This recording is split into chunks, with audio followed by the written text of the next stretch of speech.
then YouTube as well.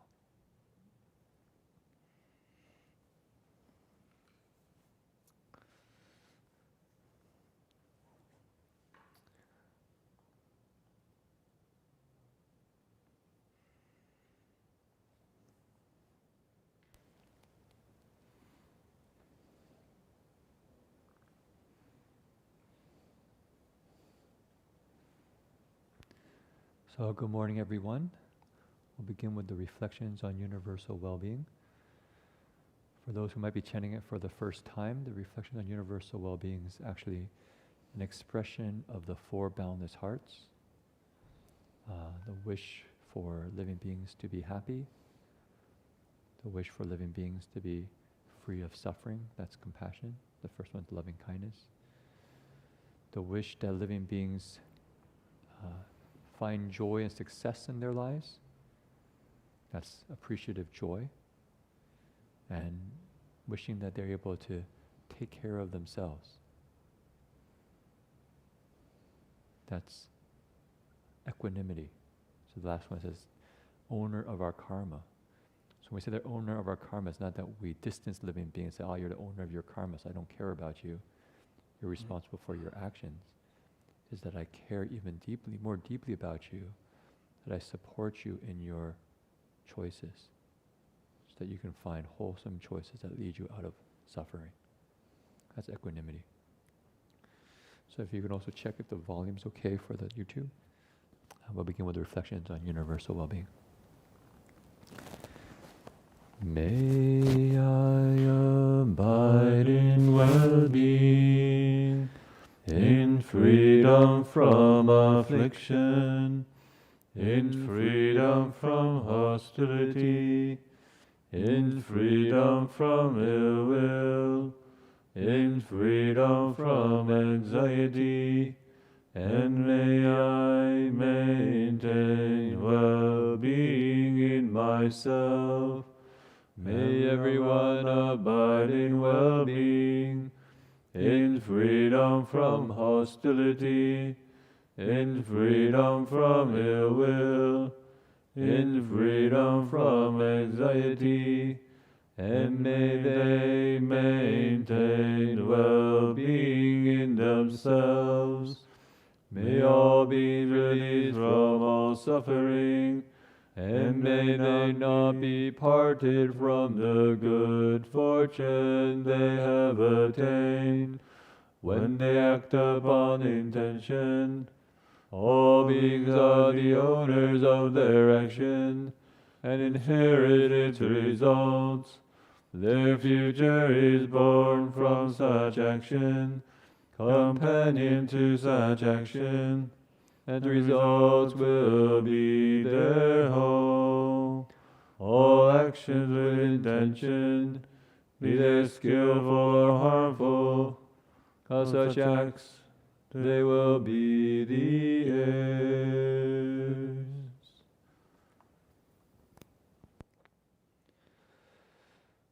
So today is the first full day of our meditation retreat here at Berkeley Buddhist Monastery. And what I thought about reflecting on is setting our intentions. We went around sharing our intentions in our opening kind of orientation circle. Some people shared that they came to this retreat wishing to deepen their service, or their heart of caring, or their connection to loving kindness, to stillness, to learn about the depths of this tradition, to tune into their Bodhi resolve, to develop clarity, and to carry on their duties, what they feel is their duty in this life, or to cultivate a relaxed, sharp awareness, self-reflection, looking inwards, practice, sincerely cultivate, to accord with whatever arises, or to be a bridge to help with the transmission of, you could say, a profound Dharma from generation to generation.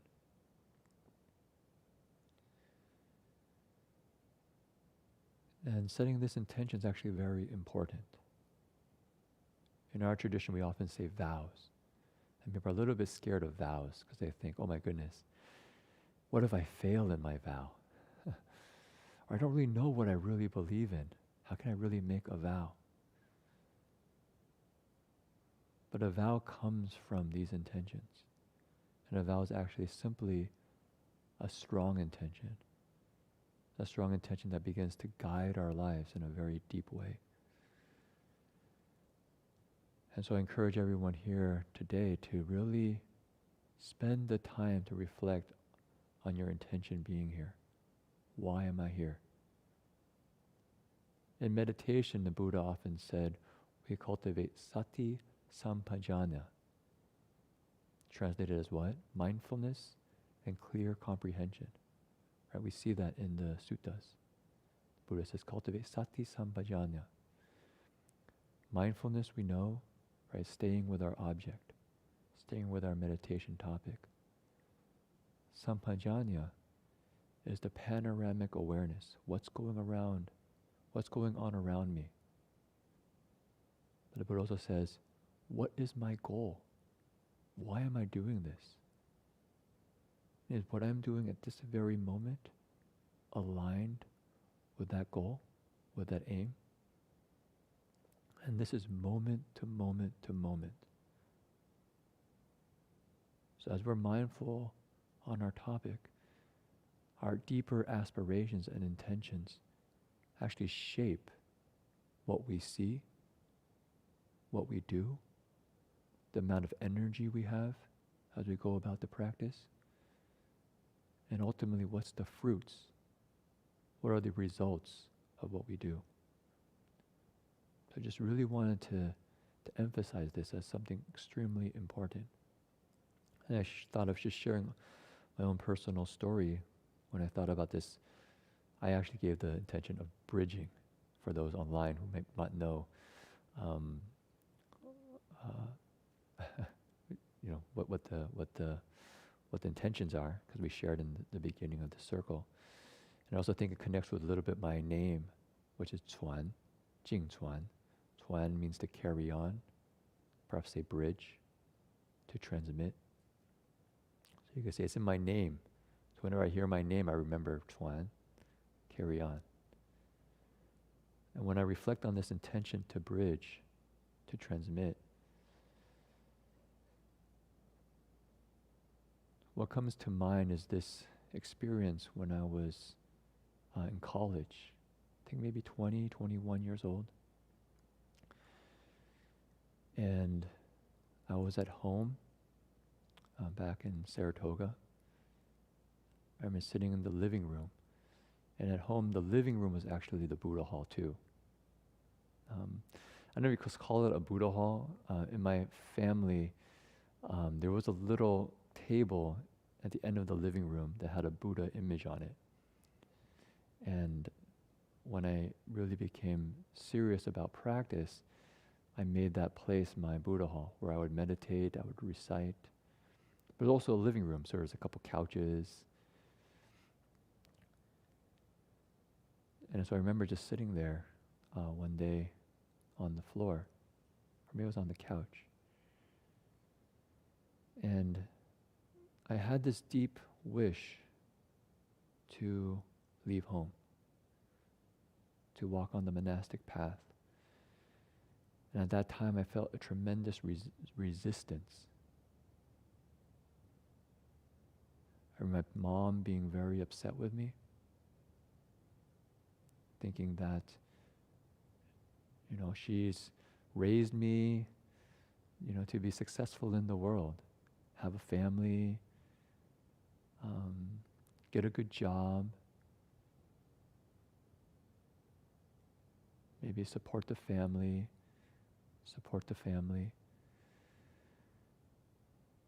And here I was wanting to leave home, probably from her way of seeing things.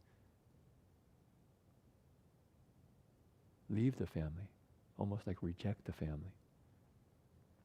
I remember my dad telling me, almost a little bit like don't waste your life kind of thing. If you really want to do something, you should go out and make some money. Be productive in society.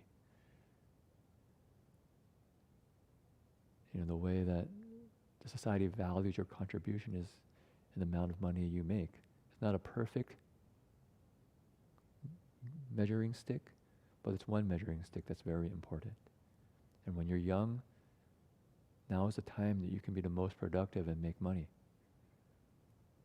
I don't care if you donate it all to the temple, but now is the time that you should really go out in the world and be successful. And my mom had my best friend's dad talk to me. And I go to his house and he would share with me his life and said, you really should get married. It's very important. It's very good. And I was thinking, listen, I really respect you, Mr. Shi. And I see you're really in a good family. And I hear your concern for me. And my mom even had me talk to other senior, I don't know if you call senior disciples, but people who've been in the organization for a long time, Dharma Realm Buddhist Association or Buddhists. And they would tell me, you know what, don't go to sit in Thousand Buddhas. It's too complicated there. There's so many people. What's best? If you just stay at home, be sincere in your practice, you can contribute in your own way. It's too difficult. If you go there, you're going to try it out, and then you're going to retreat. And then what's the point? Stay at home. It's much better to stay at home and just cultivate, contribute what you can. That's what I'm doing. Really trying to leave home, gosh, don't be too idealistic. So I remember at that time just sitting there in the living room of my home, in the Buddha hall, in my mind. I was just reflecting on my life and just reflecting, I really want to leave home. I really want to walk the spiritual path. And I could feel in the depths of my soul this feeling, I don't care what it takes. If no one else is doing this, I'm going to do this. I'm going to give my life to this.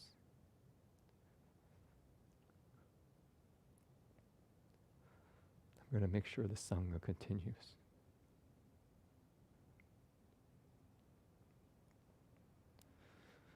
I remember just sitting there with that feeling of, this is what I really wanted to do with my life. And I didn't know how it was going to happen.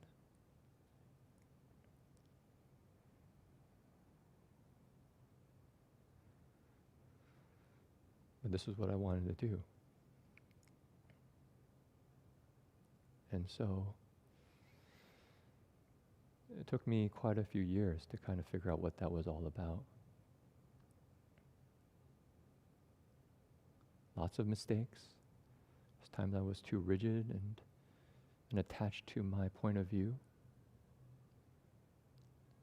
So I had to learn to soften and accord more. Respect my parents.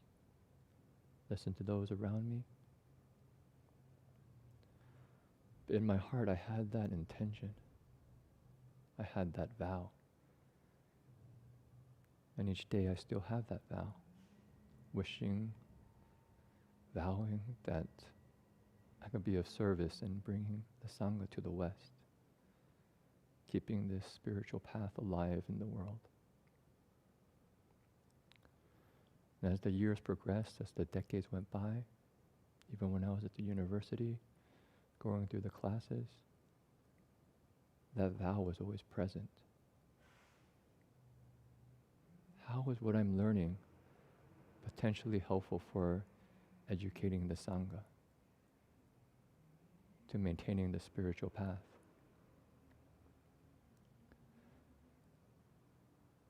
And so fast forward almost 20 years now, and we're here in this retreat. And in some sense, it's pretty amazing, because I could never imagine being quite here at that time 20 years ago, where I'm actually a monk, and we're here in a community with men seriously wanting to cultivate the way. And each of us will go on our own paths. For me, it was I had a deep monastic aspiration, but what I learned over time was that, that's just one way to cultivate. There's a wonderful path for a layperson as well, holding the precepts, supporting the Dharma, living a meaningful life in service. And so today I was just thinking it's the first day of this retreat, and it's really worth the time to really reflect, why are we here? Why do I get up in the morning? What gives my life meaning? What do I want to do in this 3-week retreat? And so I picked bridging, and somehow that's so deep in me that's became my name.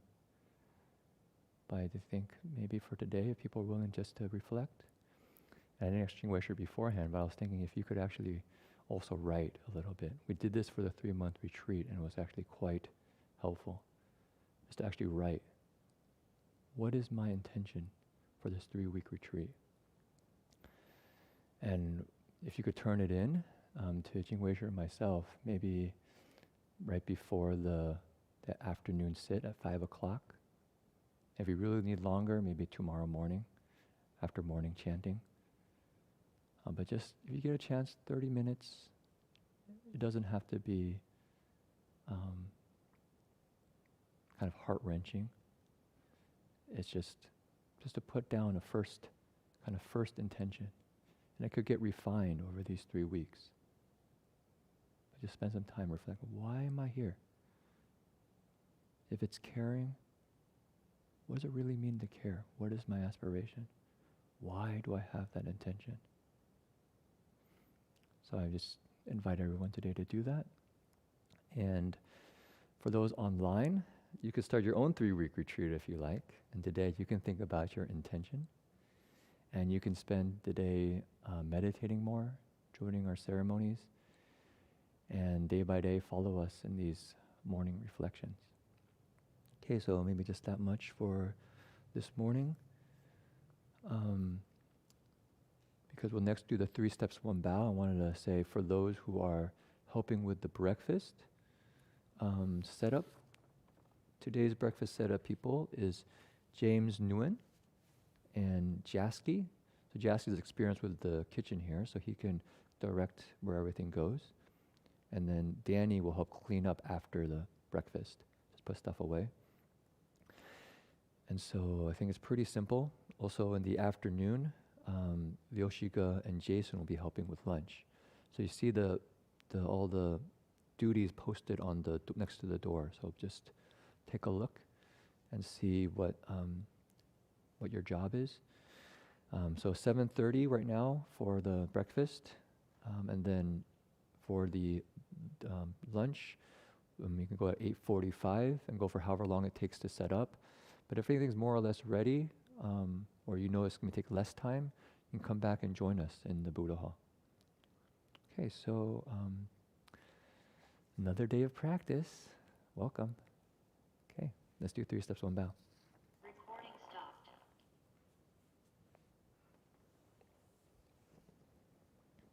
Oh, with a little tricky